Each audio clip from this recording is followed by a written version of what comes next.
नमस्कार प्रेक्षकांनो, ठरलं तर मग मालिकेच्या आजच्या भागामध्ये आपलं स्वागत आहे. त्यामध्ये आता आपण अर्जुनला कशी प्रेमाची कबुली दिली हे सगळं आता सायलीला आठवू लागतं आणि ताबडतोब आता सायली ही कुसुमला धरत म्हणते की कुसुमताई, आज मी किती आनंदात आहे तुला सांगू शकत नाही. मला आज खूप आनंद झाला आहे आणि मी अर्जुन सरांना चक्क माझ्या प्रेमाची कबुली दिली. आत्तापर्यंत ती कबुली कशी देऊ, अशी देऊ की तशी देऊ याचा मी विचार करत होते, पण मला ते जमलं नव्हतं. पण माझ्या मनातलं प्रेम मी त्यांना कधी सांगून गेले ना ते मलाच कळलं नाही कुसुमताई, असे सायली कुसुमला सांगते. अगं कुसुमताई, काही गोष्टी ना कधी घडणार हे आपल्यालाच कळत नाही, पण जेव्हा त्या घडतात ना तो दिवस आपल्यासाठी खूप महत्त्वाचा असतो, असे आता सायली कुसुमला बोलते. पटकन आता सायली कॅलेंडरमध्ये तो दिवस मार्क करते आणि म्हणते की आजचा दिवस ना कुसुमताई मी कधीच विसरू शकत नाही. इकडे आता चैतन्य हा अर्जुनला घेऊन बेडरूममध्ये येतो. चैतन्यने अर्जुनला धरलेले असते. चैतन्य म्हणतो की सावकाश बर का अर्जुन. लंगडत लंगडत अर्जुन खुश झालेला असतो आणि हसतच कॉटवर येतो. चैतन्य म्हणतो की बायकोने प्रेमाची कबुली दिली ना तेव्हा आता या जखमा लवकर भरणार नाही बर का, आणि हार्ट बीट सुद्धा वाढतायत. तेव्हा आता अर्जुन म्हणतो की बायकोने माझ्या या जखमांवरती प्रेमाची फुंकर घातली चैतन्य. ते ऐकून चैतन्य हा डोक्याला हात लावतो. या जखमा जर माझ्या शरीरावर तशाही राहिल्या ना तरी आता मला काहीच फरक पडत नाही, असे म्हणत शेजारीच असलेली उशी घेऊन अर्जुन त्या उशीला आपल्या हृदयाशी कवटाळतो आणि पुन्हा सायलीच्या स्वप्नात हरवून गेलेला असतो. तेव्हा आता सायली आपल्याला कशी आय लव्ह यू म्हटले हे आता अर्जुनला आठवते आणि त्यानंतर सायलीने आपल्याला कशी मिठी मारली आणि सायलीने आपल्या जखमा कशा प्रेमाने आपला चेहरा धरून आता आपल्या जखमांवरती औषध लावलं हे सगळं आता अर्जुनला आठवतं. आणि पटकन आता सायलीच्या आठवणीत हरवून जात अर्जुन म्हणतो की चैतन्य, मी जसा मिस करतो तसेच मिस सायली मला मिस करत असतील ना, थांब मी एक फोनच करतो. तेवढ्यात आता चैतन्य म्हणतो की थांब अर्जुन, मी तुला आता एक पेनकिलरच देतो, म्हणजे काय आहे ना तुला शांतपैकी झोप लागेल, नाही तर तुला आता झोपच लागणार नाही.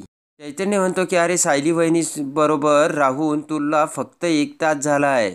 तेव्हा आता अर्जुन म्हणतो काय 1 तास, मला तर एका वर्षासारखा वाटतोय. पटकन विचार करत आता चैतन्य म्हणतो की अरे तू नको फोन करू, काहीतरी गडबड होईल. तर अर्जुन म्हणतो की मी कुसुमताईच्या मोबाईलवर फोन करतो. चैतन्य म्हणतो की त्यापेक्षा मी एक काम करतो ना, माझ्या फोनवरून फोन करतो, म्हणजे जरी मधुभाऊनी घेतला ना तरी काही गडबड होणार नाही. पटकन आता चैतन्य हा फोन लावतो. अर्जुनला आता धीरच धरवत नसतो. अर्जुन म्हणतो की घेतला का रे फोन.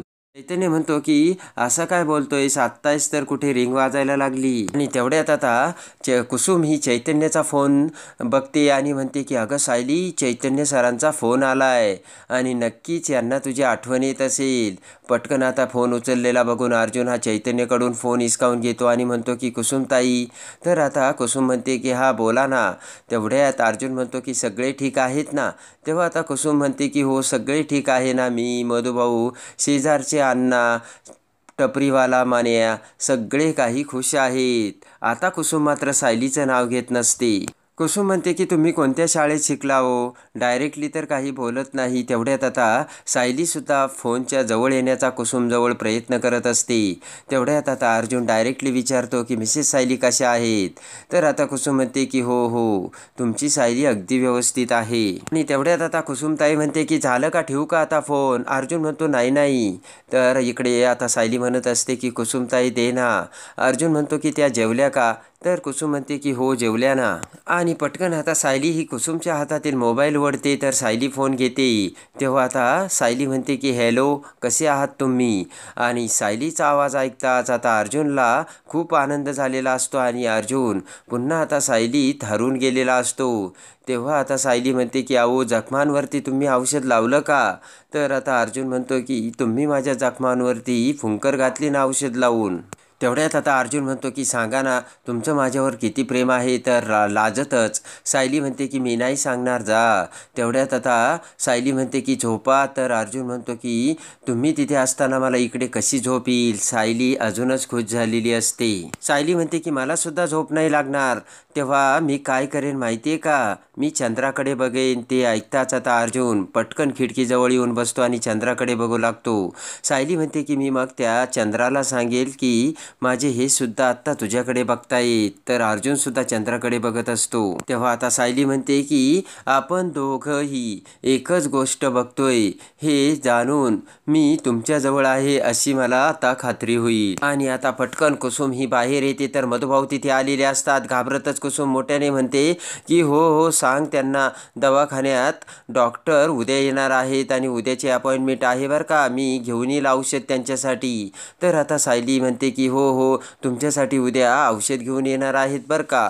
तर लगेचच अर्जुन म्हणतो की हे औषध हे डॉक्टर कुठून आला. आणि तेवढ्यात आता अर्जुन म्हणतो की हो मधुभाऊ आले. तर सायली म्हणते की हो हो डॉक्टर. तर अर्जुन हसू लागतो आणि अर्जुन पटकन आता सायलीला म्हणतो की आय लव्ह यू. तर लगेच सायली म्हणते की डॉक्टर मला सुद्धा हेच म्हणायचंय. आणि तेवढ्यात आता बाय असे म्हणत आता अर्जुनने फोन ठेवलेला असतो. इकडे तो फोन ऐकताच मधुभाऊ म्हणतात की कुठल्या डॉक्टरांना फोन केला होता. कुसुम म्हणते की त्या दिवशी नाही का ते डॉक्टर आले होते आपल्या चाळीत, तुम्हाला इंजेक्शन दिलं. तर मधुभाऊ घाबरतात. तेव्हा आता मधुभाऊ म्हणतात की मला कुठल्याही औषधाची गरज नाही आणि उद्या आपल्याला कुठल्याही डॉक्टरांकडे जायचं नाही. मधुभाऊ पुढे निघून जातात. तर कुसुम म्हणते की तुम्ही काही म्हणा पण ते डॉक्टर ना खूप चांगले आहेत नाही का असे. कुसुम आता सायलीकडे येत सायलीला बोलते. तर सायली खुश झालेली असते आणि मान हलवते. आणि तेवढ्यात आता अर्जुनने फोन ठेवतात. चैतन्य अर्जुन समोर येत म्हणतो की मला वाटलं की आता फोन उद्याच घेऊन जावा. आणि पटकन चैतन्य फोन घेतो आणि अर्जुनला पुन्हा कॉटवर बसवतो.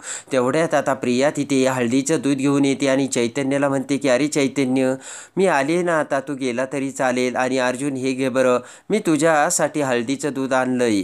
ते ऐकून रागाने अर्जुन म्हणतो नकोय मला. प्रिया म्हणते की असं काय करतोय अर्जुन, मी म्हणते ना पी बरं हे दूध. तर अर्जुन रागाने म्हणतो की मी तुला नकोय म्हणतोय ना, नकोय मग मला दूध. अर्जुन म्हणतो की हे बघ प्रिया माझा मूड ना आज खूप छान आहे, तेव्हा प्लीज माझा मूड तू स्पॉइल करू नकोस. प्रिया म्हणते की बरं चालेल चालेल मी हे दूध इथे ठेवते, थोड्या वेळाने तू पी बर का. तर अर्जुन म्हणतो मी पिल किंवा नाही पिणार तुला काय करायचं. प्रिया म्हणते की असं काय करतोयस अर्जुन. प्रिया म्हणते की अर्जुन असं काय करतोयस, आता जे काही करायचं ना ते मलाच करायचंय आणि त्यासाठी मला तुझी काळजी नको का घ्यायला. प्रिया म्हणते की तुला काय हवं काय नको हे आता मला बघायला हवं ना. विचार करत अर्जुन म्हणतो की म्हणजे. आणि तेवढ्यात आता चैतन्य म्हणतो की बरं तुझा आता अर्जुनला आराम करायचा. प्रिया म्हणते जाते जाते तुला सांगायची काही गरज नाहीये. आणि पटकन आता शेजारी दूध ठेवून प्रिया तेथून निघून जाते. तेव्हा आता अर्जुन म्हणतो की ही अशी काय बोलत होती, हिला काय स्वप्न पडत होतं का. तेव्हा आता चैतन्य म्हणतो की जाऊ दे रे, तुझ्या स्वप्नात नाही आली म्हणजे बरं होईल. तर अर्जुन म्हणतो नाही नाही माझ्या स्वप्नात फक्त माझी बायको. आणि इकडे आता सायली ही मधुभाऊसाठी जेवण घेऊन येते. मधुभाऊ म्हणतात की मला जेवायचं नाही. सायली म्हणते की अहो असं काय करताय, तुमची जर तब्येत खालवली तर कसं होईल, तुम्ही जेवून घ्या बरं. तेवढ्यात आता मधुभाऊ सायलीकडे बघतात आणि म्हणतात की लेकीने काहीही मनमानी करायची त्यापेक्षा मी न जेवलेलोच बरं. मधुभाऊ शेजारी बसत सायली म्हणते की अहो लेकीचा घोर हट्ट आहे असं समजा. तेवढ्यात मधुभाऊ म्हणतात की घोर हट्ट म्हणजे लेकीने कसंही वागायचं आणि मी सगळं ते सहन करायचं. सायली म्हणते की अहो मी का असं वागले, काय केलंय मी, पहिल्यांदा माझ्या नवऱ्यासमोर मी प्रेम व्यक्त केलं, फक्त एवढंच केलं मी. सायली म्हणते की आता तर आमचं नातं अजून घट्ट होईल आणि फक्त मधुभाऊ तुमचा आशीर्वाद आम्हाला हवा आहे. तेव्हा ते ऐकून मधुभाऊ डचकतात आणि तेवढ्यात रागाने मधुभाऊ उठून म्हणतात की तू कसंही वागायचं आणि मी जेवण करत बसायचं का अजिबात नाही. आणि मधुभाऊ रागाने जाऊ लागतात. तेवढ्यात कुसुम म्हणते की अहो मधुभाऊ कुठे चाललात, भरल्या ताटावरून असं उठायचं नसतं आणि अपमान करायचा नसतो. इकडे आता दुसऱ्या दिवशी सायली ही सकाळीच तिचे आवरून दरवाजासमोर रांगोळी काढत असते. आणि तेवढ्यात अर्जुन सोबत आपण कसे लग्न करून सुभेदारांच्या घरी गेलो होतो त्यावेळेस अर्जुनने औक्षण करून तांदळाचं माप ओलांडून आपण कसे सुभेदारांच्या घरात गृहप्रवेश केला होता हे आता सायलीला आठवू लागतं.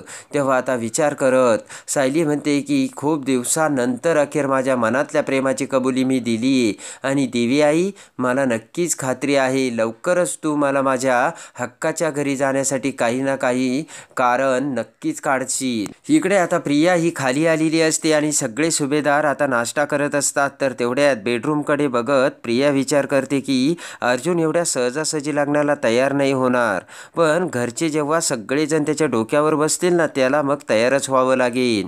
आणि आता अस्मिता ही प्रियाकडे बघते आणि म्हणते की मम्मा बघितलं का एका माणसाचं लक्ष तिच्या होणाऱ्या नवऱ्याकडे कसे वर बेडरूमकडे लागलंय. आणि तेवढ्यात कल्पना आणि पूर्णाजी प्रियाकडे बघतात आणि खुश होऊन हसू लागतात.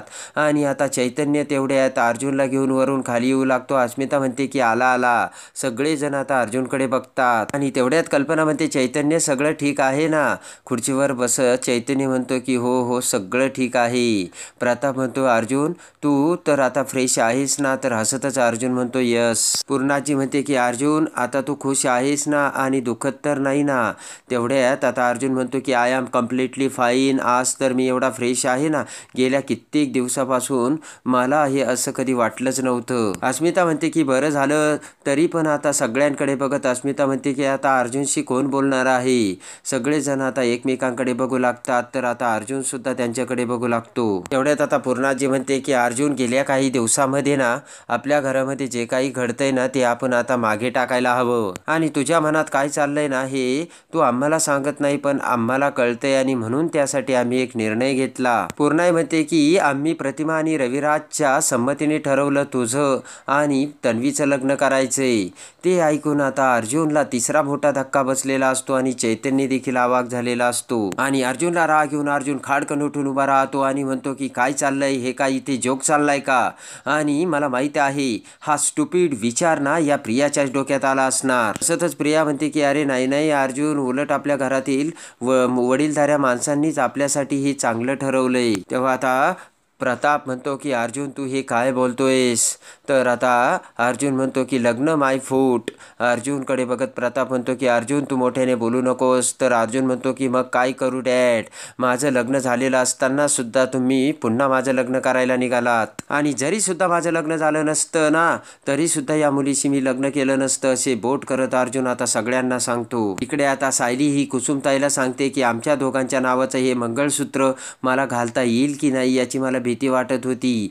पण देवयाने ते घडून आणलं. आमच्या दोघांचं एकमेकांवरती एवढं प्रेम आहे ना कुसुमताई असे सायली कुसुमला सांगत असते. आणि त्या मंगळसूत्राचा किस घेत आता सायली म्हणते की कुसुमताई मी सांगते आता आम्हाला कोणीही वेगळं करू शकत नाही. सायली म्हणते की आता आम्हाला कोणीही वेगळं करू शकत नाही. तर इकडे आता पूर्णाई म्हणते की अर्जुन मी तुला शेवटचं विचारते तू तन्वीशी लग्न करणार आहे की नाही. तेवढ्यात आता अर्जुन म्हणतो मी तुला शेवटचं सांगतो या मुलीशी मी लग्न करणार नाही. आणि रागाने अर्जुन वर निघून जाऊ लागतो. तेवढ्यात आता उठून उभा राहत पूर्णाजी म्हणते की अर्जुन. आणि आता अर्जुन जाऊ लागताच पूर्णाजीच्या छातीत कळ निघालेली असते आणि ती बघून अर्जुन आता अवाक होतो. तर आता प्रियाच्या लग्नाला फाट्यावरती मारून अर्जुन आता पुन्हा कसा सायलीला सुभेदारांच्या घरी घेऊन येणार हे बघण्यासाठी आणि अर्जुन आता प्रियाचं लग्न कसं मोडणार हे बघण्यासाठी आपल्या चॅनलला लाईक करा आणि सबस्क्राईब करा.